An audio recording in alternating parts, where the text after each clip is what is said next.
नमस्कार, कैसे हो आप सभी भाई। उम्मीद है ठीक होंगे। चलो भाई, आज हम करने वाले हैं भाई अपनी 1.3 है भाई, अपनी है एक्सरसाइज है 1.3 है। और भाई 10th क्लास की भाई एक्सरसाइज बहुत ज्यादा इंपॉर्टेंट है भाई। एक क्वेश्चन भाई फिक्स है, आना ही आना है। दो तरीके के सवाल है भाई इसके अंदर, बिल्कुल ठीक है। थोड़ा ध्यान से सीखना और भाई एक वीडियो को समझ में आया तो भाई 2-3 बार देख लेना, ठीक है। और कोई डाउट हो तो भाई वैसे पूछ लियो, कोई दिक्कत नहीं है। तो भाई इसके अंदर जो अपना 1.3 है, क्वेश्चन नंबर आता है फर्स्ट, वो कहता है कि prove that √2 is a rational number. भाई आपको रैशनल और इरेशनल बड़ी अच्छे तरीके से बता रखा है, हिंदी में बोल ले तो सिद्ध कीजिए √2 एक अपरिमेय संख्या है। यानी कि हमें ये बताना है कि जो √2 है वो अपरिमेय संख्या है, यानी कि इरेशनल नंबर है। देखो कैसे करते हैं, इस क्वेश्चन की स्टार्टिंग देखते हैं। इसी में भाई सबसे पहले ना आपको मानना पड़ेगा कि √2 जो है रैशनल नंबर है। तो सॉल्यूशन करते हैं, लिखेंगे कि let us assume that √2 is rational number। ठीक है जी, यानी कि माना √2 एक परिमेय संख्या है।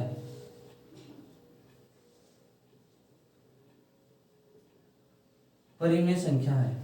अगर भाई हमारे √2 अगर रैशनल नंबर या परिमेय संख्या हो जाएगी तो वो भाई किसके इक्वल हो जाएगी, √2 = a/b। यानी कि कोई भी संख्या न्यूमरेटर और डिनोमिनेटर के रूप में हो तो वो क्या होती है, अपनी रैशनल नंबर होती है। ठीक है, तो अपना √2 a/b के इक्वल हो जाएगा अगर वो रैशनल नंबर हो जाएगा तो। ठीक है, a और b क्या है भाई, यहाँ पे यहाँ लिखना आपको a एंड b आर को प्राइम। अब ये को प्राइम का मतलब क्या होता है, एक बार बताते हैं। यहाँ लिखना कि a और b से अभाज्य पूर्णांक है। को प्राइम इंटीजर और लिख लेना पीछे। ठीक है बच्चों, दोनों लैंग्वेज में करा रहा हूँ, जो हिंदी में लिख लेना, जो इंग्लिश में वो इंग्लिश में लिख लियो। ए और बी भाई अपने सहभाज्य। को प्राइम का मतलब होता है भाई जिनके बीच में कुछ भी कॉमन ना हो। जैसे मैं एक संख्या लिखता हूँ, मैंने लिखा भाई 4 और मैंने लिखा 6। अगर मैं पूछूं इन दोनों में क्या चीज कॉमन है, तो बच्चों दोनों में ना अपना 2 है। जैसे इसके अंदर 2 कॉमन आएगा तो यहाँ बचेगा 2, यहाँ से 2 कॉमन आएगा तो यहाँ से बचेगा 3। ठीक है, अगर किसी को ऐसे अब भी नहीं आ रहा हो तो देखो, कॉमन का मतलब होता है जो दोनों में होना चाहिए। जैसे मैंने एग्जांपल लिया 4 और 6। 4 को मैं लिख सकता हूँ 2 × 2, इसको लिख सकता हूँ मैं 2 × 3। अब देखो इसमें भी और इसमें भी कॉमन मतलब होता है जो दोनों में हो।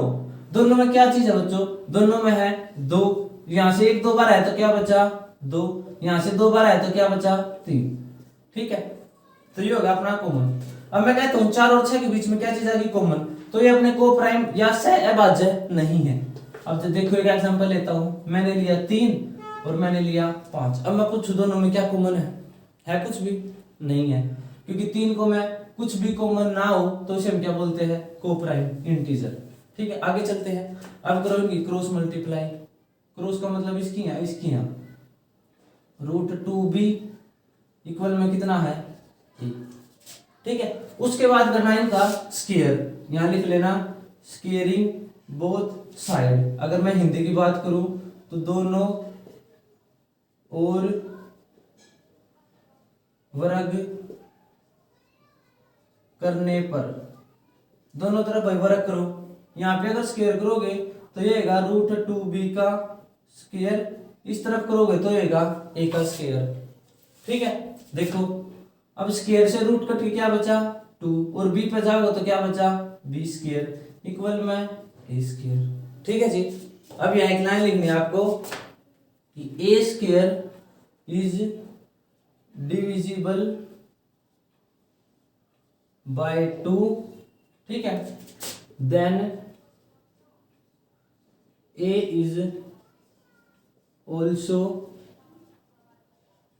Divisible by 2। यानी कि जो अपना a² है ना वो 2 से भाग हो रहा है। जैसे आप 2 को नीचे लेके जाओगे तो इसके डिवाइड में आ जाएगा। ठीक है, तो ए स्क्वायर जो है अपना 2 से डिवाइड हो रहा है, तो ए भी 2 से भाग होगा। ये आपकी थ्योरम नंबर 1.3 कहती है, जो आपके पहले चैप्टर में है, ठीक है। अब देखो, अगर मैं इसको हिंदी में लिखना चाहूं तो हिंदी में लिखना आपको कि ए स्क्वायर 2 से भाग या विभाजित लिख लेना, भाग हो रहा है, तो ए भी 2 से भाग होगा, ठीक है जी। इसको मान लो इक्वेशन नंबर फर्स्ट, ठीक है। यहां तक हुआ क्लियर। देखो, सबसे पहले मानना है कि √2 एक परिमेय संख्या है। परिमेय संख्या तो a अपॉन b के इक्वल हो जाएंगे। यहाँ a अपॉन b क्या है? को प्राइम इंटीजर है। को प्राइम मतलब जिसके बीच कुछ भी कॉमन ना हो। यहाँ पे क्रॉस मल्टीप्लाई करो, दोनों तरफ स्क्वायर करो। स्क्वायर करने के बाद ये √2 से, ये स्क्वायर से √2 कट जाएगा, यहाँ बचा सिर्फ 2। b पे चलेगा b स्क्वायर बराबर a स्क्वायर। 2 अगर नीचे जाएगा तो a स्क्वायर अपॉन 2 हो जाएगा। ये 2 से डिवाइड हो रहा है तो अपना 2 भी इससे होगा। अब देखो आगे चलते हैं क्वेश्चन पे।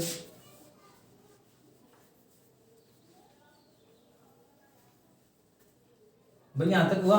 उसके बाद भाई आपको मानना है, a को मानना है 2c के इक्वल। जितना वो कहे ना, जैसे √2 बोल दे, √3, तो जितना बोल दे यहाँ लिखना है। a को 2c के इक्वल मान लो। यहाँ भाई c जो है ना, वो है भाई सम इंटीजर। सम इंटीजर का मतलब हिंदी में बोल लो तो c जो है कोई पूर्णांक है।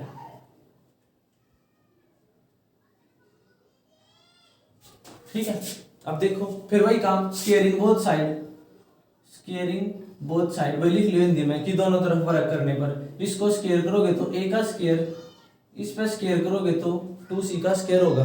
अब देखो, यो a का स्क्वेयर यूं का यूं इक्वल में 2 का स्क्वेयर करोगे 4, c का स्क्वेयर करोगे c का स्क्वेयर। अब देखो a स्क्वेयर, देखो a स्क्वेयर आपके पास है या नहीं है? a स्क्वेयर की वैल्यू कितनी है? 2b square. तो भाई a स्क्वायर की जगह आपने रखना है 2b, क्योंकि a स्क्वायर 2b स्क्वायर के इक्वल है ना, तो a स्क्वायर की जगह आपको 2b लिख सकते हो। तो a स्क्वायर की जगह मैंने लिख दिया 2b स्क्वायर और इक्वल में कितना है 4c स्क्वायर। यहां लिख लेना भाई फ्रॉम इक्वेशन फर्स्ट, ठीक है। यानी कि हिंदी में बात करूं तो समीकरण 1 से, यानी कि समीकरण नंबर 1 से, ये था अपना। अब देखो b स्क्वायर यूं का यूं 4c स्क्वायर, ये 2 है भाई नीचे आ जाएगा, इसके नीचे लिया काटोगे कितना आ गया 2। यानी कि अपने यहाँ से b स्क्वायर की वैल्यू कितनी आ गई 2c स्क्वायर। ठीक है जी, b स्क्वायर की वैल्यू कितनी आ गई 2c स्क्वायर। देखो आगे क्वेश्चंस को। अब देखो b स्क्वायर है, अगर मैं 2 को इसके नीचे ले आता हूं तो भाई अपना जो b स्क्वायर है वो भाई 2 से भाग होगा, तो b square is divisible by 2। Start. b, देखो b square is divisible by 2, then b is also divisible by 2। देखो अगर b स्क्वायर 2 से भाग हो रहा है तो b भी अपना 2 से भाग होगा। हिंदी में लिखे तो b स्क्वायर 2 से भाग हो रहा है तो b भी 2 से भाग होगा। ठीक है जी, अगर b स्क्वायर 2 से भाग हो रहा है तो भाई अपना 2 भी, तो b भी अपना 2 से भाग होगा। ठीक है। अब देखो इक्वेशन नंबर 1 ये सेकंड है और वो हमने मानी थी इक्वेशन नंबर फर्स्ट। अभी देखो मैंने कहा था कि a और b जो है वो को प्राइम है, यानी उनके बीच में कुछ भी कॉमन नहीं है। देखो जी, पहली इक्वेशन मानी थी हमने और दूसरी इक्वेशन यह मानी थी हमने, ये कहा था कि a और b के बीच में कुछ भी कॉमन नहीं है। तो भाई अगर कोई संख्या किसी चीज से भाग हो रही है ना, तो इसका मतलब है वो कॉमन है। ठीक है। देखो जैसे कि एग्जांपल मैंने लिया था कि 4 और 6 कॉमन लिया था 2, यहाँ बचा 2, यहाँ बचा 3। कहने का ये मतलब है ये 2 को जब 4 को 2 से भाग करोगे तब ये 2 आता है, जब 6 को 2 से भाग करोगे तब 3 से आता है। तो इसका मतलब a स्क्वायर भी 2 से भाग होता है, b स्क्वायर भी 2 से भाग होता है। ठीक है, तो इसका मतलब उन दोनों के बीच में कॉमन क्या चीज है, 2। तो यहां अपना लिखना है कि A and be having 2 common factor. अगर मैं हिंदी की बात करूं तो भाई ए और बी के पास, या यूं लिख लो, ए और बी का 2 उभयनिष्ठ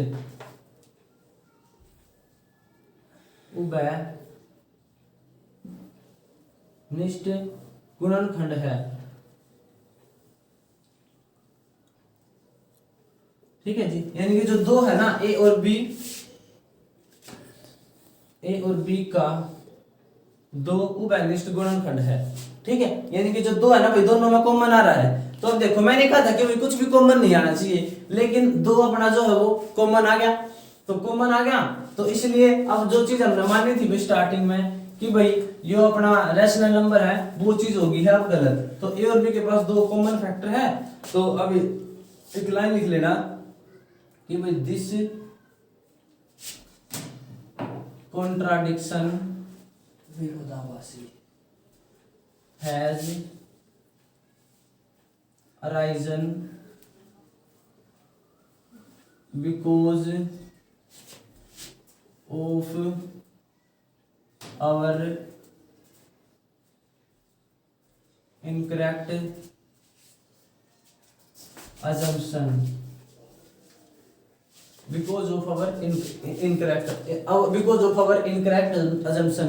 कहने का ये मतलब है कि जो चीज हमने ये मानी थी कि भाई √2 एक रैशनल नंबर है, हमने वो चीज गलत मान ली थी। ठीक है, तो अब अगर जो मैं इसकी हिंदी की बात करूं तो आपको लिखना पड़ेगा कि अतः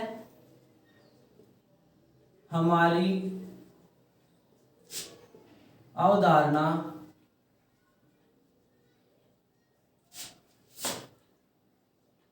विरोधाभास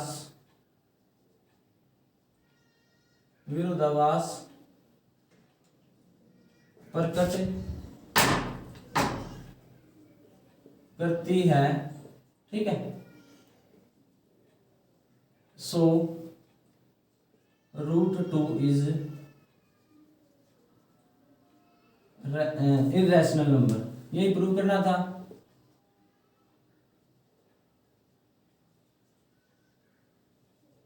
इरेशनल नंबर, यानी कि अगर मैं बात करूं कि भाई अतः √2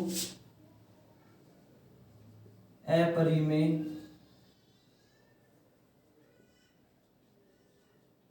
संख्या है। ठीक है जी, कुछ नहीं है, एक बार पूरा क्वेश्चन रिवाइज करवा देता हूं, देखो ध्यान से। सबसे पहले आपको मानना है कि भाई √2 है एक परिमेय संख्या है, यानी √2 इज ए रैशनल नंबर मान लिया। उसके बाद अगर वो रैशनल नंबर है तो a अपॉन b के इक्वल हो जाएगा, a अपॉन b के इक्वल कर दिया। उसके बाद उनकी कर दो क्रॉस मल्टीप्लाई करने के बाद दोनों का कर दो स्क्वायर कर दोगे तो a स्क्वायर 2 से भाग होगा। अगर a स्क्वायर 2 से भाग हुआ तो a भी 2 से भाग होगा। ये अपनी थ्योरम नंबर 1.3 कहती है। ठीक है, तो a स्क्वायर अपना 2 से भाग होगा। उसके बाद a को मान लो 2c के इक्वल। c का मतलब है वहां पे कोई इंटीजर, यानी कि कोई पूर्णांक, कुछ भी संख्या हो सकती है, -3 -2 0 1 2 3 4 5 कुछ भी हो सकता है इंटीजर। ठीक है, फिर उसकी कर दो स्क्वायरिंग बोथ साइड कर दोगे तो वहां से आप फिर a स्क्वायर की वैल्यू टेक देना। a स्क्वायर की वैल्यू टेकोगे तो आपको ये पता चलेगा कि जो b स्क्वायर है वो अपना 2 से भाग हो रहा है, और तो b स्क्वायर 2 से भाग होता है तो b भी 2 से भाग होगा। इसलिए हमने ये कहा था स्टार्टिंग में कि a और b का कुछ भी कॉमन फैक्टर नहीं है, लेकिन हमारे पास 2 चीजें निकल के आ गई कि a और b के पास 2 कॉमन फैक्टर है, यानी कि 2 जो है कॉमन निकल के आ गया। इसका मतलब ये को प्राइम नहीं रही। ठीक है, उसके बाद यानी कि कहने का मतलब है उभयनिष्ठ गुणनखंड आ गया। तो इससे हमें ये पता चला कि हमने जो मानना था ना कि √2 एक रैशनल नंबर है, जो स्टार्टिंग में मानना था वो हमने गलत मान लिया था। ठीक है, इस लाइन का मतलब यही है दिस कॉन्ट्राडिक्शन हैज अराइजन, यानी कि जो चीजें हमने मानी थी कि भाई वो √2 एक रैशनल नंबर है वो हमने गलत मान ली थी, इसलिए जो हमारा √2 है एक इररेशनल नंबर है। करना एक बार कोशिश, 2-3 बार में करोगे तो अच्छे से समझ में आ जाएगा। ठीक है जी, अभी चलते हैं आगे क्वेश्चन नंबर 2 पे। भाई ये क्वेश्चन था थोड़ा लेंथी सा, इसमें एक दो अपना एग्जांपल है, जैसे √3 पूछ सकता है, वो √5 पूछ सकता है, या √7 पूछ सकता है, लिख लेना बस, जहाँ पे 2 है उसकी जगह √3 कर देगा। ठीक है, अब देखो आगे चलते हैं। जैसे कि मैं सेकंड क्वेश्चन पे चलूँ तो भी उसने हमें बोला है कि हमें ये प्रूव करके दिखाना है कि 3 + 2 √5 एक इर्रेशनल नंबर है, ये चीज बतानी है। तो सबसे पहले वही चीज, वही लाइन लिखनी है भाई, let us assume that 3 + √5 is rational number. माना 3 + 2 √5 परिमेय संख्या है, परिमेय संख्या है। अगर ये परिमेय संख्या है तो ये किसके इक्वल हो जाएगी भाई, 3 + √5 इक्वल में a/b के। और a और b क्या है यहाँ पे, a एंड b आर को प्राइम। ठीक है, और a और b क्या भाई, a और b से अभाज्य है। ठीक है जी। अब देखो क्वेश्चंस में, उसमें क्या था भाई, क्रॉस मल्टीप्लाई कर दी थी। इसमें क्या करना आपको, जो प्लस वाली चीज है उसको इस तरफ लेके जाना है, यानी कि यहाँ पे ना सिर्फ आपको √5 छोड़ना है। तो देखो 2 √5 3 प्लस है, उस तरफ जाओगा तो -3, कुछ नहीं नीचे 1 मान लो। यहाँ पे कितना है 2 √5।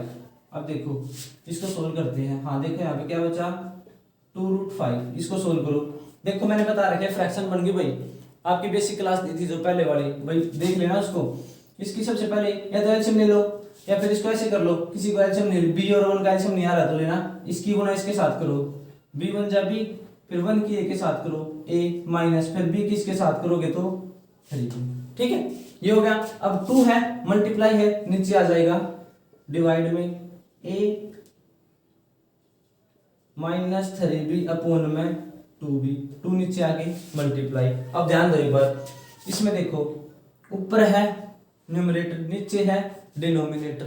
ठीक है, दोनों चीज मिल गई, यानी कि यह चीज की है रैशनल नंबर, और बट यो की है इररेशनल नंबर। तो दोनों चीज, यो रैशनल है यो इररेशनल है, दोनों इक्वल नहीं हो सकते। इसलिए आपको एक लाइन लिखनी है कि a -3b/2 में 2b is in the form of p/q। ठीक है, ध्यान दो एक बार, इसको ऐसे लिख लो कि a -3b/2 is a rational number. देखो ऊपर न्यूमरेटर है, नीचे डिनोमिनेटर है, कहने का मतलब न्यूमरेटर भी मिल गया डिनोमिनेटर भी, इसका मतलब वो चीज क्या होगी, रैशनल नंबर होगी। But √5 is irrational number. लेकिन जो अपना √5 है वो क्या है, अपना इररेशनल नंबर है, ये लिख लो, √5 क्या अपना इररेशनल नंबर।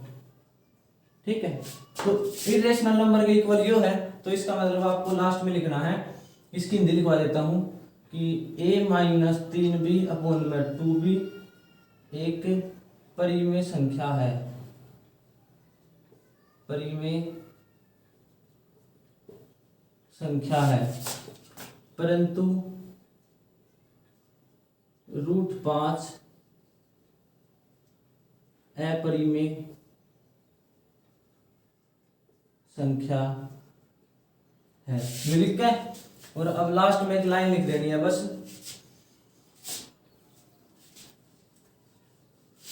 सो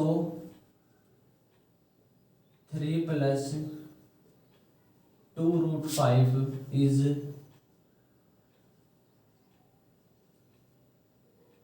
इररेशनल नंबर। अतः 3 + 2 √5 एक अपरिमेय संख्या है। ठीक है, ये उससे छोटा क्वेश्चन था, बस वो एक ही है भाई। अगर सिंगल पूछ लेना, जैसे √2 पूछ लिया, √3 पूछ लिया, ठीक है, तो आप डायरेक्ट वो जैसे मैंने बताया था थोड़ा सा लंबा क्वेश्चन वो कर लोगे, लेकिन उसके अलावा कुछ आ जाए जैसे 3+2√5, दिखने में वैसे मुश्किल है लेकिन है उससे आसान। सबसे पहले उसको a अपॉन b के इक्वल मान लो, सबसे पहले √5 को या √3 √2 जो आ जाए उसको एक तरफ छोड़ दो, सबको दूसरी तरफ ले जाओ। ठीक है, अब देखते हैं एक बार दूसरी तरफ लेके फिर वहां पे हमें ये पता चल गया p बटा क्या के रूप में है, तो ये अपना रैशनल नंबर हो जाएगा, लेकिन √5 अपना इरेशनल नंबर है, इसलिए हमारी ये पूरी संख्या इरेशनल नंबर हो जाएगी। ठीक है जी, अभी चलते हैं क्वेश्चन नंबर, आगे चलते हैं। जैसे अगर मैं इसका क्वेश्चन नंबर करने लग जाऊं भाई, थर्ड है, थर्ड का फर्स्ट पार्ट है भाई अपना, हमें प्रूव करके दिखाना है कि 1 अपॉन में √2 कि 1 में जो √2 है वो अपना इरेशनल नंबर है। ठीक है, फिर वही बात है, लिख लो, एक लाइन लिख लो, जैसे मैं लिखवाता हूं क्वेश्चन नंबर 3 पहला पार्ट 1 अपॉन में √2, मान लो let us assume that √2 is rational number, माना √2 परिमेय संख्या है, परिमेय संख्या है। अगर वो परिमेय संख्या है तो किसके इक्वल हो जाओगी, √2 इक्वल में a अपॉन में b, a अपॉन b के इक्वल हो जाओगी। और भाई वो यहां लिख लेना कि a and b are coprime, coprime को भाई हिंदी में बोलते हैं भाई सहभाज्य। जो a और b है अपना क्या हो जाएगा, वो कोप्राइम हो जाएगा, मतलब उनके बीच कुछ भी कॉमन नहीं है। फिर इनकी कर दो क्रॉस मल्टीप्लाई, तो ये हो जाएगा अपना b अपॉन में √2 a, b की मल्टीप्लाई यहाँ इसकी यहाँ करोगे तो ऐसे, या फिर उसको ऐसे लिख लो। देखो आप एक काम करो, हाँ इसकी मल्टीप्लाई यहाँ कर लो, √2a इक्वल में b। अब ये 1a है, इसके नीचे आ जाएगा तो क्या बचा ये √2 बराबर b बटा a। ठीक है, इसको साइड लिखो, नीचे स्पेस कम रह जाता है। देखो ऐसे √2 इज इक्वल टू b बटा a मल्टीप्लाई था, नीचे आएगा तो डिवाइड हो जाएगा। अब ध्यान दो एक बार, जो अपना b बटा a है, यहाँ देखो अब b बटा a, इसका मतलब ऊपर न्यूमरेटर भी है डिनोमिनेटर भी है, b बटा a इज रैशनल नंबर। ठीक है, रैशनल नंबर है, बट √2 जो है वो अपना क्या है, इरेशनल नंबर।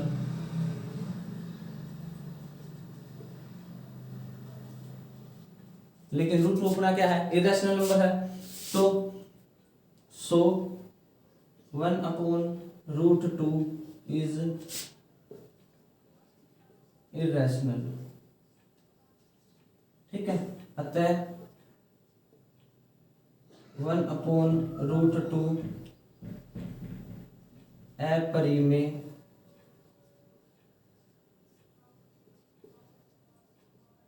संख्या है।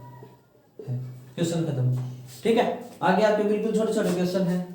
ठीक है बच्चों, ये क्वेश्चन था, सबसे पहले मान लो कि भी परिमेय संख्या है, रैशनल नंबर है, फिर वो b के इक्वल हो जाएगा, क्रॉस मल्टीप्लाई कर दो, हमें पता चला p बटा क्या हुआ है, तो p बटा क्या के रूप में, तो इसका मतलब वो रैशनल नंबर है। रैशनल नंबर है ये तो अपना रैशनल है, लेकिन ये इरेशनल है, तो ये इरेशनल है, इसलिए ये वाली संख्या भी अपनी पूरी की पूरी इरेशनल हो जाएगी।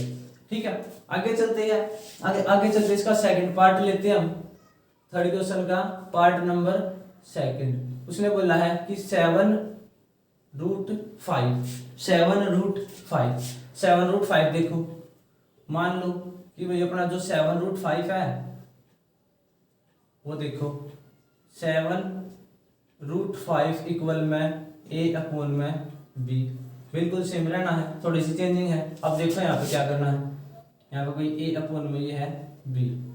देखो ध्यान से, जो 7 है ना बस वो नीचे आ जाएगा, इसके डिवाइड हो गया, तो यहाँ बचेगा अपना √5 इक्वल में a अपॉन में 7 नीचे आओगे तो क्या हो जाएगा 7b।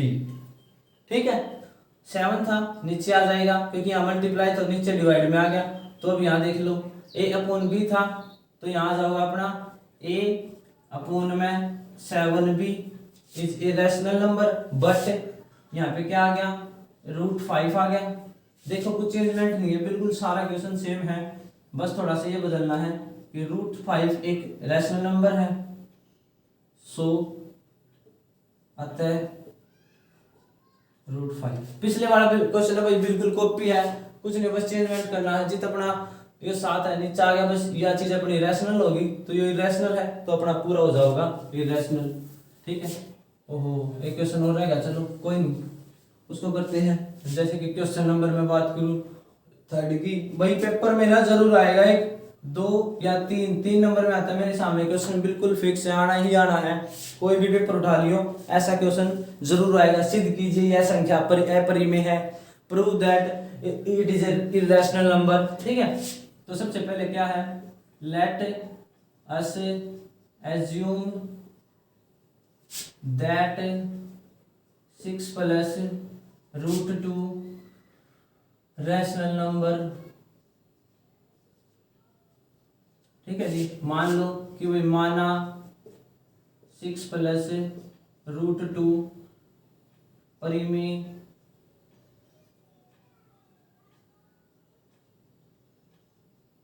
संख्या है, मान ली।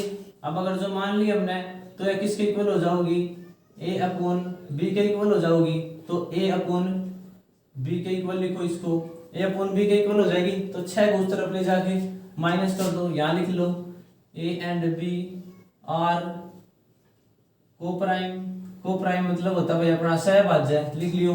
6 को उस तरफ ले जाके घटा दो, ये क्या हो जाएगा a अपॉन में b, ये प्लस है उस तरफ जाओगा तो माइनस, नीचे 1। अब देखो √2 यूं का यूं, अब इसकी कर दो b × 1, b 1 की a के साथ करोगे a, -6 की b के साथ करोगे 6b आ गया। अब देख लो, यानी कि हमें ये पता चल गया कि a - 6b अपॉन में b, ये न्यूमरेटर भी है डिनोमिनेटर भी है, ये भाई अपना b है 6b, नीचे भी भाई अपना b है। देखो अब ये अपना क्या है, इज रैशनल नंबर बट √2 जो है वो अपना क्या है, इरेशनल है। ठीक है, परंतु जो √2 है वही रैशनल नंबर हो गया, तो यहाँ लिख लेना कि भाई 6 + √2 इज इरेशनल नंबर। ठीक है जी, और यहाँ लिख लेना अतः 6 + √2 एक अपरिमेय संख्या है। ठीक है जी, आपकी भाई 1.3 बुक कंप्लीट हो चुकी है। 3 2 5 क्वेश्चन थे इसके अंदर, इसको आप करना अच्छे से। 1 2 एग्जांपल है, जैसे क्वेश्चन में पेपर में सिर्फ इन्हीं में से देगा वो, जैसे √2 मैंने करवाया, वो √3 पूछ सकता है, √5 पूछ सकता है या √7 पूछ सकता है। सिर्फ पहला क्वेश्चन है थोड़ा सा लेंथी पड़ेगा, उसके बाद ये सारे आसान है, बिल्कुल छोटे छोटे क्वेश्चन है। करके देखना, 2 बार करना, क्वेश्चन नहीं आया भाई समझ में नहीं आता वीडियो को रिपीट कर लेना, फिर भी कोई डाउट बचता है तो आप कमेंट कर देना, उसका सोल्यूशन आपको बिल्कुल देंगे। तो भाई आज के लिए इतना ही, धन्यवाद।